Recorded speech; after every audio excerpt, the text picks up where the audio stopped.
Hello everyone, this is Gaurav and welcome back to the channel. और आज हम लोग करेंगे एक मॉडल पेपर जो जैक के द्वारा जारी किया गया है वेबसाइट पे। तो चलिए वीडियो को स्टार्ट करते हैं। Let's jump into the video. तो जैसे कि स्क्रीन में शो हो रहा है, Jharkhand council of educational research and training Ranchi Jharkhand JAC board के द्वारा ये मॉडल पेपर 2023 एग्जाम के लिए इकोनॉमिक्स का पेपर जारी किया गया है। तो चलिए, ये ऑब्जेक्टिव क्वेश्चन है। मैं जल्द ही सब्जेक्टिव का भी वीडियो अपलोड करूंगा। तो अभी फोर डालते हैं इसको। तो चलिए, आक्रमण। अब देखो क्या है।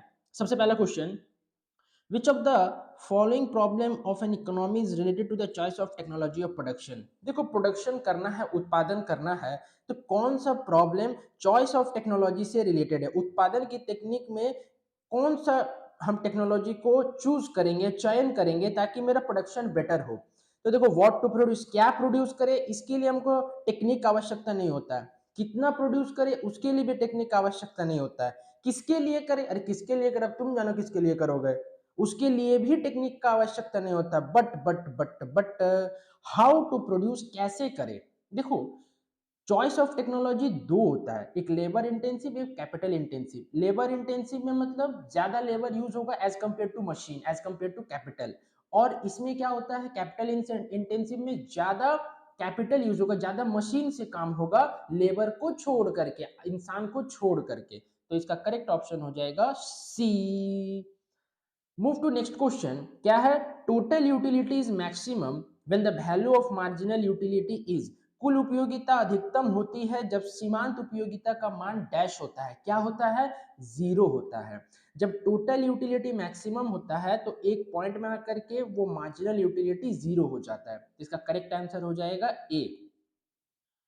थर्ड नंबर क्वेश्चन में क्या बोलता है, generally an indifference curve is. जो उदासीनता वक्र होता है वो क्या होता है, मूल्य बिंदु की ओर उत्तल होता है, मींस कन्वेक्स टू ओरिजिन होता है। और कनकेव टू ओरिजिन कौन होता है, PPC curve, production possibility curve. Clear है, प्रोडक्शन पॉसिबिलिटी कर्व। ठीक है, तो ऑप्शन नंबर सी इसका करेक्ट आंसर। अब देखिए बच्चे, चार, फोन नंबर क्या कहता है, generally the slope of A demand curve ये तो नेगेटिव होगा, ये तो नेगेटिव होगा, क्योंकि जो डिमांड कर्व है वो स्लोप्स डाउनवर्ड होता है। क्योंकि डिमांड और प्राइस में ऋणात्मक संबंध पाया जाता है। They exist a negative relation between the demand and price of a commodity. Option B is the correct answer. ठीक।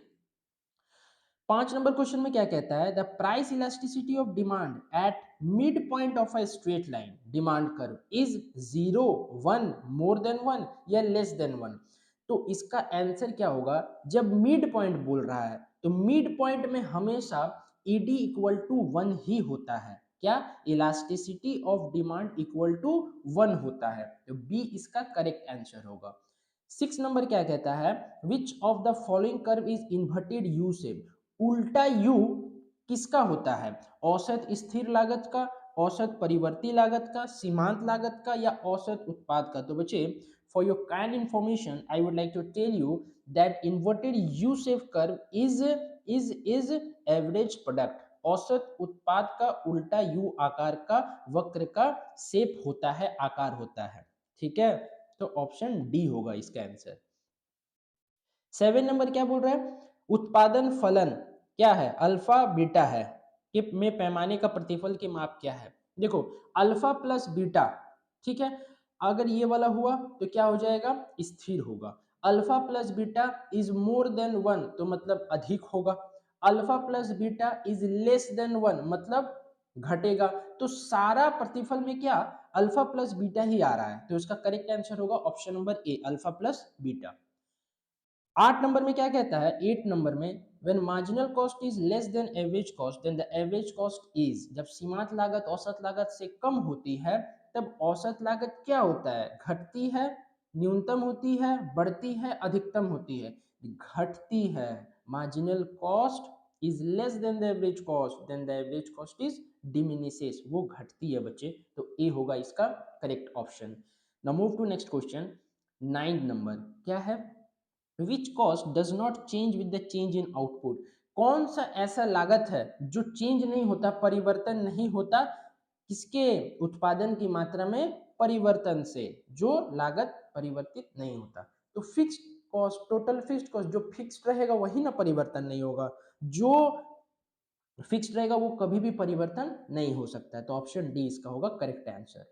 अब क्वेश्चन नंबर 10 क्या कहता है, in which of the following market structure a firm is a price taker.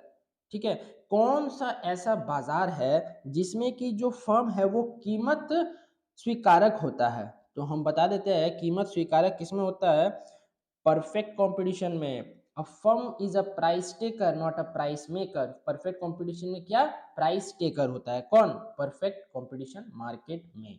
ठीक है, तो option सी। 11 में क्या कहता है, which of the following option is correct for equilibrium of A firm in perfect competition. देखो बच्चे, बहुत किसी को लगता है कि हम सर पढ़े हैं M R equal to M C होता है। सर बच्चे M R equal to M C होता है, और एक तो सेकेंड कंडीशन भी है, ये उसका नेसेसरी कंडीशन हो गया, और एक कंडीशन है वो क्या कहता है कि M R curve must cut the M C curve from below, नीचे से कटिंग होगा, तो वो तो नहीं दिया है। तो बच्चे सोचते हैं क्या सर मिल गया, option A is the correct answer और आप जीत गए 7 करोड़ रुपया। ऐसा नहीं होता है, ऐसा बिल्कुल नहीं होगा, नेवर। क्या होता है ना कि ए बी सी तीनों सही है, ए से ही बी और सी डिराइव होता है, मैथमेटिकली अर्थमेटिकली डिराइव होता है वो, तो इसीलिए इसमें ऑप्शन डी होगा। अगर ये समझने में अगर आप लोगों को दिक्कत हो रहा है कि सर कैसे डेरिवेशन है, कैसा क्या है, तो आप मेरे को कमेंट बॉक्स में कमेंट करना, मैं आपको समझाऊंगा वीडियो में आकर के फेस टू फेस। ठीक है, तो 11th हो गया sir, option number D. 12th में मूव करते हैं, which value of elasticity of supply is measured by following diagram. देखो एक बात है कि ये जो पूर्ति का इलास्टिसिटी है, ठीक है, जो पूर्ति का लोच है, इसमें क्या होता है, देखो ये वाला जो कर्व स्टार्ट हो रहा है वक्र ए बी, ठीक है, ये कहाँ स्टार्ट हो रहा है, एक्स एक्सिस से, ना ही ये ओरिजिन से स्टार्ट हो रहा है, ना ही ये वाई एक्सिस से स्टार्ट हो रहा है, मतलब प्राइस वाला लाइन से। तो पूर्ति जो है वो एक्स एक्सिस से स्टार्ट हो रहा है, तो इसका आंसर होगा लेस देन 1। अगर ये ओरिजिन से स्टार्ट होता तो इसका आंसर होता इक्वल टू 1। ठीक है, क्या बोले, इसका आंसर होगा लेस देन 1। अगर ओरिजिन से स्टार्ट होता तो होता इक्वल टू 1, और अगर वाई एक्सिस से स्टार्ट होता तो होता मोर देन 1। ठीक है, तो अगर ये वक्र ओ से स्टार्ट होगा तो आंसर होगा डी।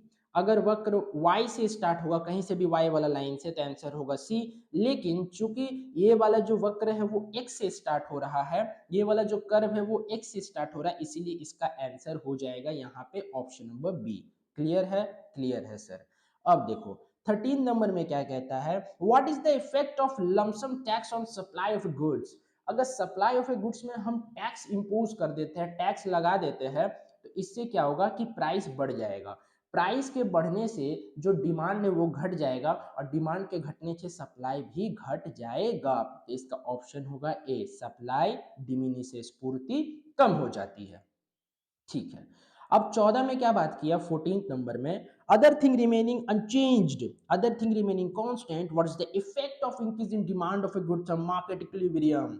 बोलता है कि अगर सारे बातें, अन्य बातें समान रहने पर किसी वस्तु की मांग में वृद्धि होने से बाजार संतुलन पर क्या प्रभाव पड़ेगा। ठीक है, अब देखो क्या प्रभाव पड़ेगा सर।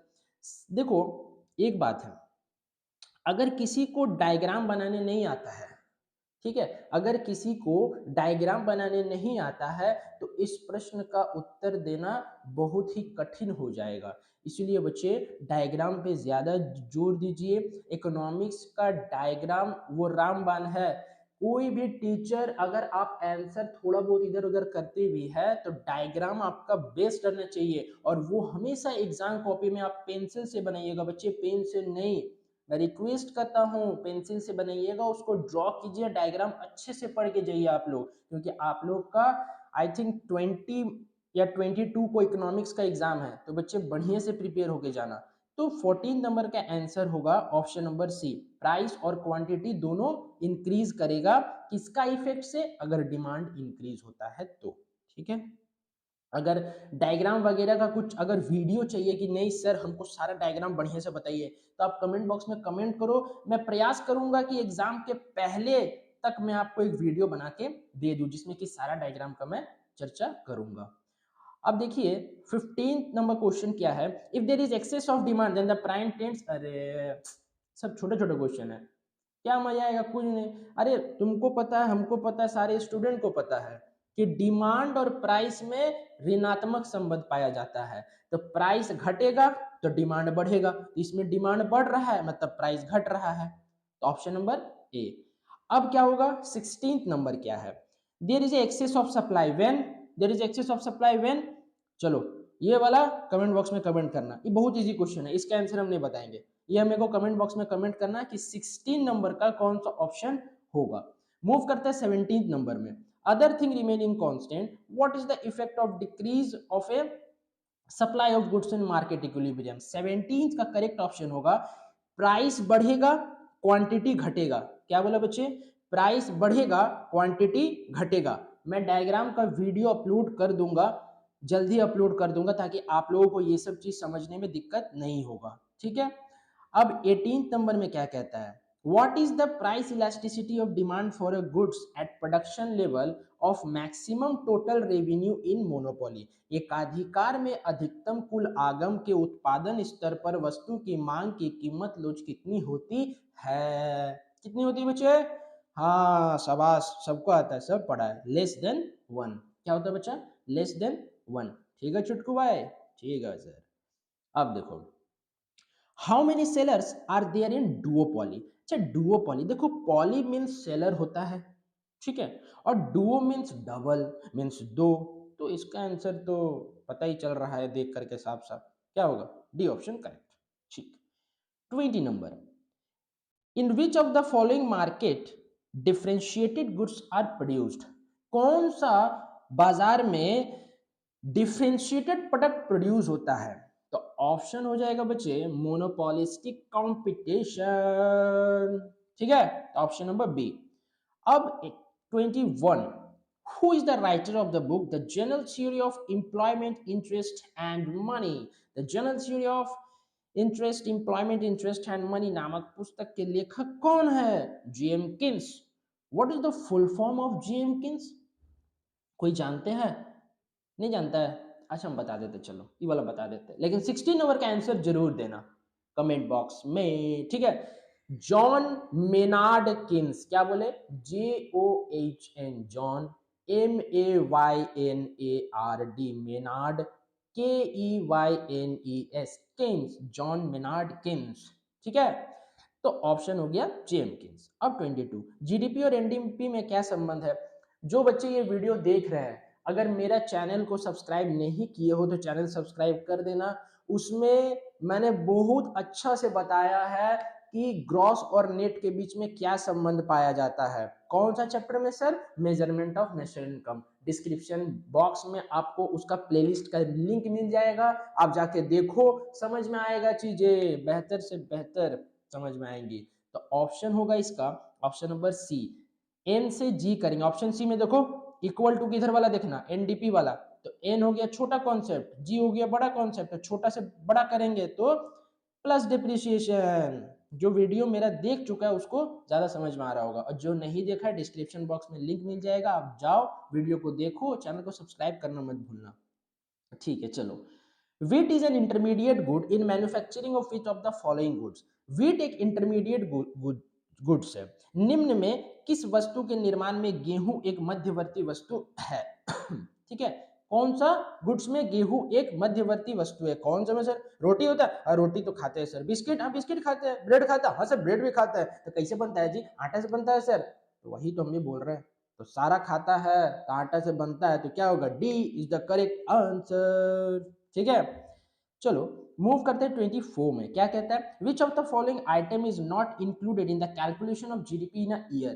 कैलकुलेशन ऑफ जीडीपी, एक साल का अगर जीडीपी कैलकुलेट करेंगे तो कौन सा आइटम को हम इसमें से क्या शामिल नहीं करेंगे, कौन सा, value of a new car, tuition fee of a teacher, value of bread, selling price of A used car. प्रयुक्त कार का बिक्री मूल्य को हम लोग कैलकुलेशन ऑफ जीडीपी में शामिल नहीं करेंगे, स्वाहा, ठीक है, समझ गया, समझ गया सर।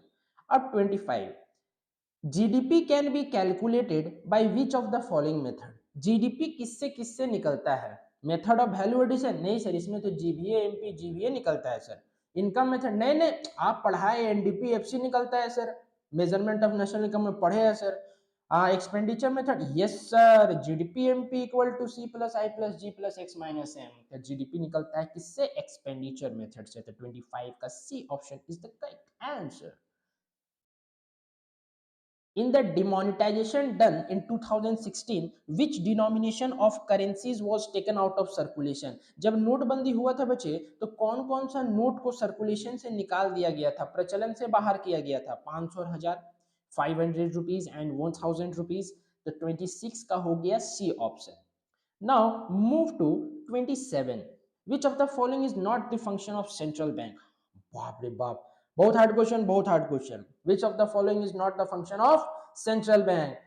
लो पूछो क्वेश्चन, ये सब कुछ क्वेश्चन है ये नहीं है। देखो क्या है, नोट इशूइंग, हाँ मोनोपोली राइट होता है, उसको एकाधिकार है नोट इशू करने का। किसको? सेंट्रल बैंक को। क्रेडिट कंट्रोल यस सर, साख नियंत्रण आप पढ़ाया है सर, हम उनका बैंकिंग वाला देखा है, जिसने नहीं देखा है डिस्क्रिप्शन में प्लेलिस्ट का लिंक मिलेगा बैंकिंग का, वहां जाके देख लीजिए। एक्सेप्टिंग डिपॉजिट विद पब्लिक नहीं, ये तो कमर्शियल बैंक का सर फंक्शन है, ये तो सेंट्रल बैंक का फंक्शन नहीं है। बैंक ऑफ गवर्नमेंट, हाँ सरकार का बैंक होता है, पढ़ा है सर।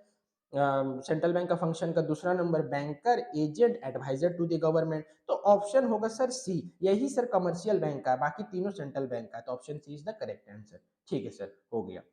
अब 28 में क्या कहता है? The central bank of India is bank of India, option D. हाँ नहीं होगा तो क्या होगा बताओ? Reserve bank of India, correct, reserve bank of India. अब 29 में क्या कहता है? देखो, विच of the following is most liquid money? देखो एक वर्ड देखो यहाँ पे क्या है, most liquid money. Most liquid मतलब सबसे तरल, जो जल्दी कन्वर्ट हो जाए मनी में। इसका आंसर होगा M1 ए ऑप्शन। अगर पूछता बच्चे least liquid money, list liquid money का मतलब जो कम तरल मुद्रा है, तो इसका आंसर होता M4 मींस ऑप्शन डी। तो ये छोटे छोटे बात है जो याद रखिएगा, ठीक है। The induced consumption in the consumption function C equal to A plus B Y is option number D होगा, बी वाई होगा इंड्यूस्ड कंजम्पशन, ठीक है। ठीक है sir, MPC plus MPS equal to 1 होता है, ठीक है, MPC plus MPS equal to 1 होता है, याद रखिएगा ऑप्शन नंबर सी। अच्छा, अब 32 में आते हैं। What is the line of autonomous investment in the following diagram? Autonomous investment कौन सा डायग्राम है? तो सी और डी है। क्यों? ऑटोनोमस जो इन्वेस्टमेंट होता है वो इंडिपेंडेंट ऑफ प्रॉफिट होता है, मींस प्रॉफिट उसको इन्फ्लुएंस नहीं कर सकता, वो इंडिपेंडेंट होता है, वो स्वाधीन है, इंडिपेंडेंट फैक्टर है, किसी के ऊपर वो डिपेंडेंट नहीं है, निर्भर नहीं है, वो इंडिपेंडेंट। इसीलिए वो कैसा बनेगा? कैसा बनेगा? Parallel to X axis. तो C D is the correct answer, means option number C. 33 में मूव करते हैं। If the value of MPC in an economy is 0.4 then what will be the value of multiplier? Formula होता है k equal to, k means multiplier, k equal to 1 upon MPS, 1 by MPS. तो 1 MPS कितना है? 0.4, नीचे से point हटाओ, ऊपर 0 दो, तो कितना आ गया? 10.4, सॉरी 10/4। अब 10/4 को डिवाइड कीजिएगा तो वी अराइव एट 2.5। तो the correct answer is your 2.5 means option number D. 34 में क्या कहता है? Which of the following is not an example of direct tax? कौन सा डायरेक्ट टैक्स नहीं है? देखो टैक्स दो प्रकार का होता है बच्चे, एक डायरेक्ट और एक इनडायरेक्ट। डायरेक्ट कौन होता है? जो सहेगा वही भरेगा, जिसके ऊपर टैक्स लगेगा वही भरेगा। लेकिन इनडायरेक्ट टैक्स क्या होता है? ट्रांसफर होता है, जो टैक्स जिसके ऊपर टैक्स लगता है ना वो नहीं पे करेगा, दूसरा पे करेगा। कैसे होता है सर? जैसे कि मान लो हम एगो फॉर्म खोले हैं, मेरा एक फार्म है, हम किसान है, मेरा एक खेत है जिसमें कि हम ना गेहूं उगाते हैं। अब मेरा उसमें टैक्स लगा, अब हम गेहूं को दे दिए आटा बनाने वाला चक्की वाला को, फ्लोर मिल को दे दिए। अब फ्लोर मिल भी उसमें टैक्स लगा करके बेच दिया, किसको? कंज्यूमर को, मतलब जो ब्रेड बनाएगा। अब वो फिर ब्रेड बना के बेच दिया होलसेलर को, होलसेलर फिर टैक्स लगा करके बेच दिया रिटेलर को, रिटेलर फिर टैक्स लगा के बेच दिया कंज्यूमर को, मींस हम लोग को। अब टैक्स लगा किस पे था? फार्मर पे कौन कर रहा है? कंज्यूमर। तो ये होता है इनडायरेक्ट टैक्स। तो इसका आंसर होगा सी, ऑप्शन नंबर सी। अब 35 क्या कहता है? Which of the following is example of public good? Public good बोलते हैं ना, पब्लिक का है, पब्लिक है, इसमें तुम्हारा थोड़ी अकेले का है, ये चीज सबका है। तो कौन सा है? कपड़ा तुम पहन के जाएगा तो बोल देगा मेरा कपड़ा है जी, भले तुम उसका जैसा दिखने वाला शर्ट पहन लो, चश्मा पहन लो, घड़ी पहन लो, लेकिन वो थोड़ी बोलेगा मेरा है, नहीं होगा। चॉकलेट क्या बोलेगा, मेरे चॉकलेट है, तुम पैसे देके खरीदा है। तो कार तुम खरीदेगा, मान लो सेम कलर का कार खरीद ले, क्या बोलेगा मेरा कार है। लेकिन रोड अगर तुम बोलेगा मेरा है तो तुमको बस दे देगा, दे देना दन, ठीक है। तो रोड है पब्लिक गुड, फिर इसी के कारण अनबन हो जाता है, ठीक है। चलो अब 36 क्या है, when was GST implemented in India. ये होमवर्क, ये क्वेश्चन होमवर्क है, दो क्वेश्चन होमवर्क बच्चे, एक 16 एक 36, कमेंट बॉक्स में कमेंट कीजिएगा मेरे को। 37 क्या है, what is the difference between revenue expenditure and revenue receipt called. Revenue expenditure और रेवेन्यू डेफिसिट का डिफरेंस को कहते हैं रेवेन्यू डेफिसिट। क्या, रेवेन्यू एक्सपेंडिचर और रेवेन्यू रिसीट का डिफरेंस को कहते हैं रेवेन्यू डेफिसिट। अभी गवर्नमेंट बजट चल रहा है, फर्स्ट पार्ट मैंने अपलोड किया, सेकंड पार्ट में मैं बताऊंगा ये सबको चीज को लेकर के, तो चीजें बेहतर समझ में आएंगी। अभी बस जान लीजिए कि 37 का ऑप्शन नंबर डी होगा करेक्ट आंसर, ठीक है। ठीक है sir, what is balance of trade. देखो, एक होता है बैलेंस ऑफ पेमेंट और एक होता है बैलेंस ऑफ ट्रेड, दोनों अलग है। बैलेंस ऑफ पेमेंट में सारे को हम लोग इंक्लूड करते हैं, लेकिन बैलेंस ऑफ ट्रेड में क्या करते हैं, export and import of goods, unilateral transfer, export and import of services, ठीक है। तो इसका ऑप्शन होगा difference between export and import. जितना हम अपना देश से दूसरा देश में सामान भेजेंगे और जितना हम लोग दूसरा देश से अपने देश में सामान लाएंगे, तो उन दोनों का अंतर को कहते हैं बैलेंस ऑफ ट्रेड, व्यापार संतुलन, ठीक है। ठीक है सर, तो 39 में क्या कहता है बच्चे कि if an Indian buys a Chinese mobile company where will this transaction be enter in India's balance of payment. अगर कोई इंडियन है, कोई भारतीय है, वो चाइना का मोबाइल कंपनी को खरीद रहा है, तो मीन्स वहां पे वो पैसा इन्वेस्ट कर रहा है ना, वो पैसा इन्वेस्ट करके निवेश करके उसको खरीद रहा है, तो ये जाएगा डेबिट ऑफ कैपिटल अकाउंट में। क्यों, देखो क्रेडिट क्या होता है, जैसे कि मान लो कि आपका बैंक अकाउंट में पैसा जमा हो गया, तो मोबाइल में मैसेज आएगा your bank account has been credited by ₹2000। अब तो आप पूरा खुश हो जाएगा, अरे 2000 मेरा बैंक अकाउंट में जमा हो गया, पापा जमा कर दिए, तो बहुत खुश हो जाता है। तो क्रेडिट का मतलब होता है पैसा बढ़ गया, डेबिट मतलब पैसा घट गया। तो आप कुछ खरीदिएगा तो पैसा दीजिएगा ना बच्चे, तो पैसा दीजिएगा तो ये आपका इन्वेस्टमेंट है, तो इसीलिए पूंजी खाते के डेबिट मद में, मतलब सी नंबर ऑप्शन होगा करेक्ट आंसर।